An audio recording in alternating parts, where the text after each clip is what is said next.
If they have to do a second appraisal, maybe the second appraisal is not coming for 1.65, maybe it's coming lower. So this is like the appraisal stuff. I think the appraisal value is a big problem right now. Because the banks, they are pretty scared to borrow more money than the property is worth it.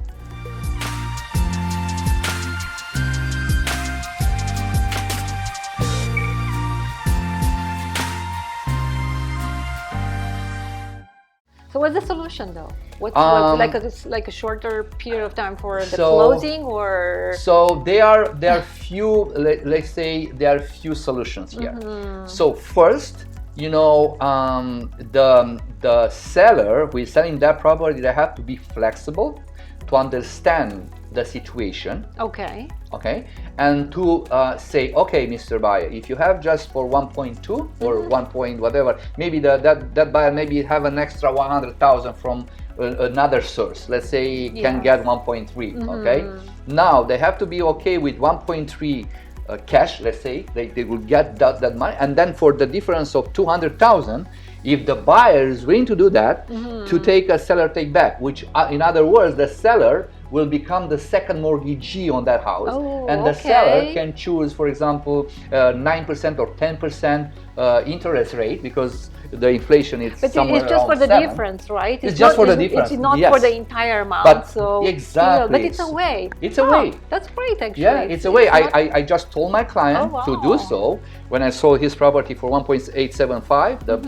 The buyer had just 1.725, so it was 150. But he didn't want to. He believed like, I understand from the law perspective, from a, I understand that they have to pay 1.875. But if they don't have that, so then you have to go in court to fight for the difference. So basically, what it is, if let's say if they decide not to go, so the deal falls through, and the seller has to sell it again.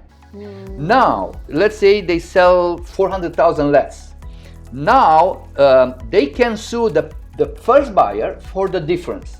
So let's say they sell for 1.5 to the first buyer, and then 1.1 for the second buyer, okay? And then they can sue them for $400,000. And they can win?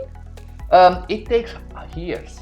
So this it's is the not problem. even worth it. Yeah. It's so not worth if it. they are in a hurry to leave the country or to do certain things, it's not worth it to go in court, because the waiting time is too high. It's so, and then the litigation lawyer, they don't pay, they don't pay attention to that. They're very expensive. So and then you have if to pay you go, for the you services, have to pay for the services for legal services. For the legal services. So do you have extra costs?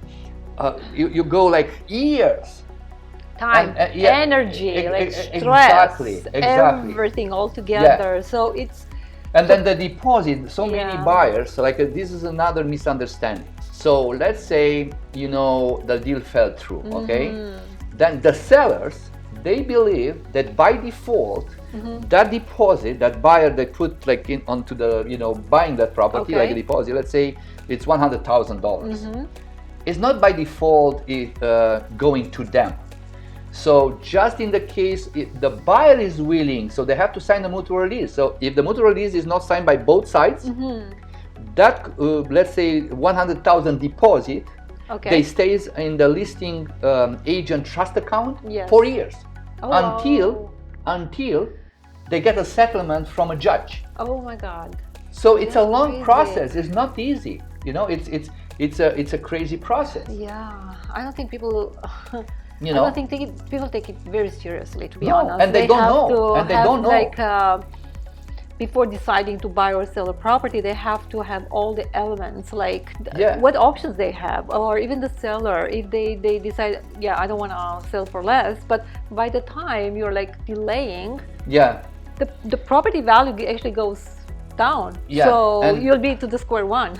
Exactly. Pretty much. And you know what? So depending on, I'm just a real estate agent, but from what I learned from the internet, because it happens to me, that situation, I took a look and I tried to find out what's going on in So basically, even let's say if you get a 1 year and a half court appearance, okay? Yes. And then that judge probably, will ask all the relevant facts about the market, about the rates and this and this and that. And maybe if the buyer shows that he had a good faith, but because of the rates and the economic down and everything else, maybe the judge is not 100% with the seller. Yeah. Maybe they can say, you know what?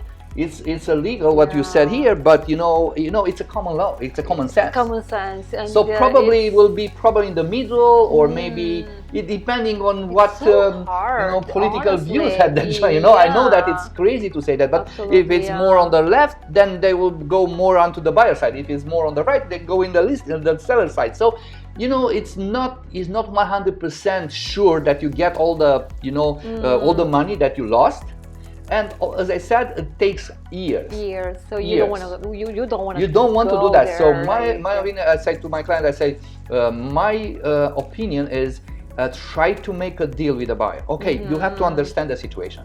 You have to be okay with the seller take back, or let's say to a fewer amount. It's like a business transactions, and try to find ways to be like win-win for all parties. Exactly. So in my case, on that, the way you should see it.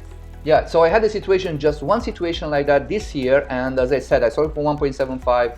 The buyer was willing to pay 1.725 cash plus 150, as I said, a secondary mortgage, like a seller to become a secondary mortgagee on their home. My client didn't want to anyway.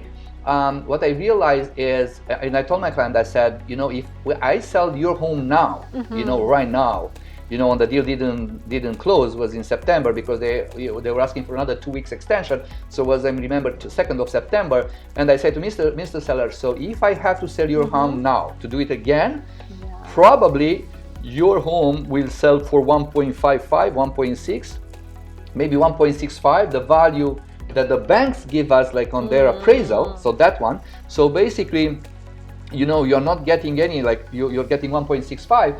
But if they have to do a second appraisal, maybe the second appraisal is not coming for 1.65. Maybe it's coming lower. So this is like the appraisal stuff. I think the appraisal value is a big problem right now. Because the banks, they're pretty scared to borrow more money than the property is worth it. Because in case, let's say, the buyer, the new buyer is they don't have they cannot pay the mortgage anymore, then the property will go in a power of sale. And if they borrow such a high value, basically the bank is losing, because the bank has to pay the real estate broker that sells that property, the lawyer, and all this stuff.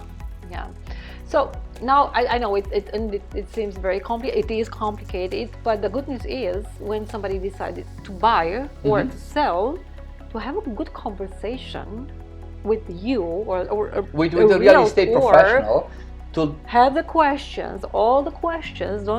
Don't be afraid. Don't be afraid to ask questions. I think it's probably the best way to have a good conversation, to have list of the questions, and that depends. See, you are very well prepared when you meet a client, a new potential client. You give, even chances are you're not even getting the client because they get scared, but you still want to give all the information. Of course, especially when you're a listing agent. You prefer that, right? Yes, exactly. So especially when you are a listing agent, like usually I am, like in 70% of the cases, because I'm 70% listing agent, 30% buyer agent. But let's say for listing agent now, because of the market is the way it is, they have to be sure when they accept an offer. All the time I told my clients, I said, you know what, I will do my extra work for you. I have to do my much more due diligence for you than before. So when we have an offer, let's say on the table, I will ask the buyer agent. I said, please let us know a little bit about your client. So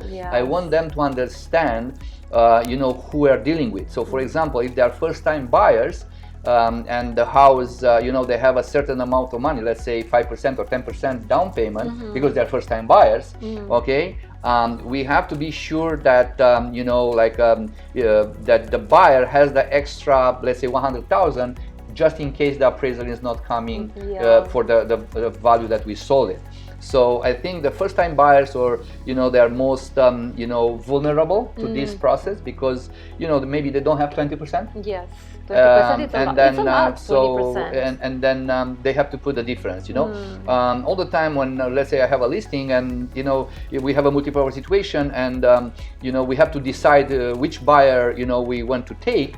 All the time I advise my clients it's better to take guys that they are downsizing, so basically they sold their home higher, like say they have a much valuable home, let's say 4 million, they want to buy 1 million, so they have money.